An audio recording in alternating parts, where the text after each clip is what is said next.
South Korea, a country with one of the most electrified and active crypto markets on planet.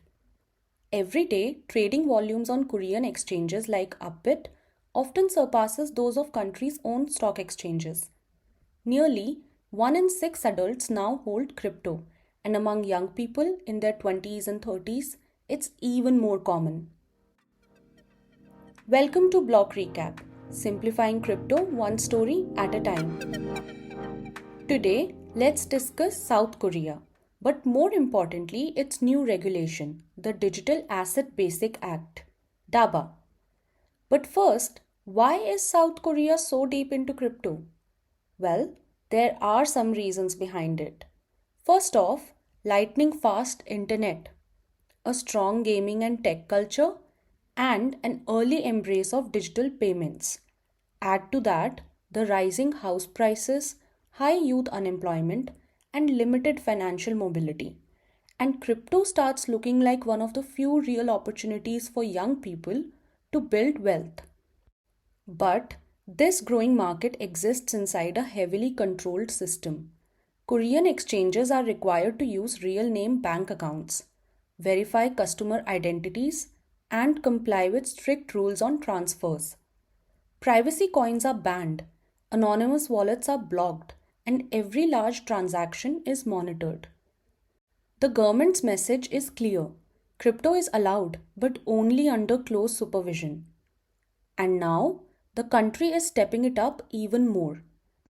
Lawmakers are fast tracking a major piece of legislation called the Digital Asset Basic Act, or DABA. It aims to give structure to the country's crypto industry and regulate everything from token listings to stablecoins issuance. The law would create a new committee under the president to oversee digital asset policy.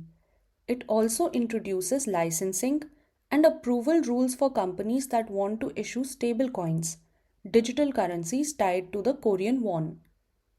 Now, to qualify, companies must have at least 500 million won, or roughly $370,000 in equity, and keep enough reserves to ensure customers can get their money back at any time.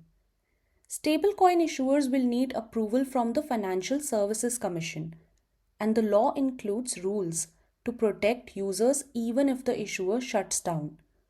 On top of that, Korean exchanges will be allowed to offer margin or leverage trading, but only within limits and under close regulatory oversight. Now let's zoom out across the Pacific. The US is working on its own stablecoin law, the Genius Act. And while both countries aim to make stablecoins safer, their strategies are pretty different. In the US, the Genius Act proposes a split system.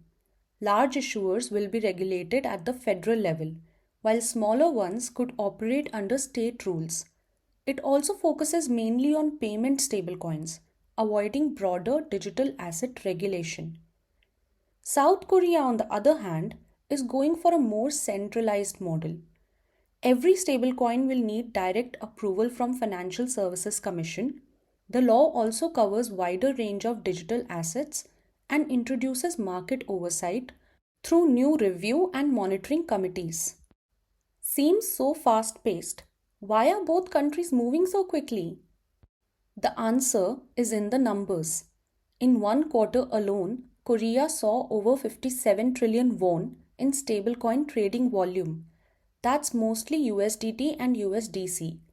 Globally, stablecoins are already $250 billion market, and some forecast that it may hit $2 trillion by 2028.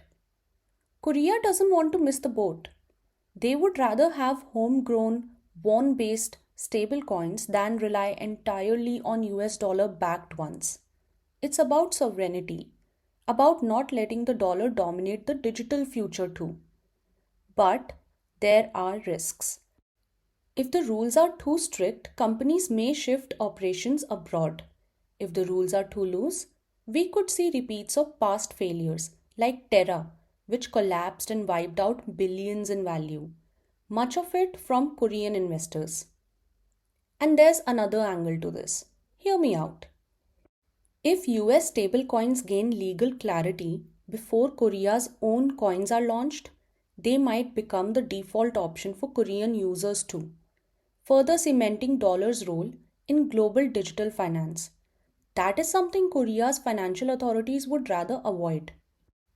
If both laws pass, we might soon see a won based coin for local transactions and a dollar based coin for global payments, investing, or DeFi.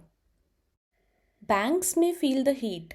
Stablecoin issuers could gain real power, and governments will need new tools to keep up with the flow of money that doesn't sit in bank accounts anymore. But what is clear is this: South Korea is not just reacting to crypto, it is strategizing. The Digital Asset Basic Act may seem like a policy move today, but years from now it could mark as a turning point. The moment when Korea decided to play a bigger role in the future of digital money. That's your story for today. If you found this useful, please follow and consider sharing it with someone curious about the world of crypto and where it's headed. See you in the next one.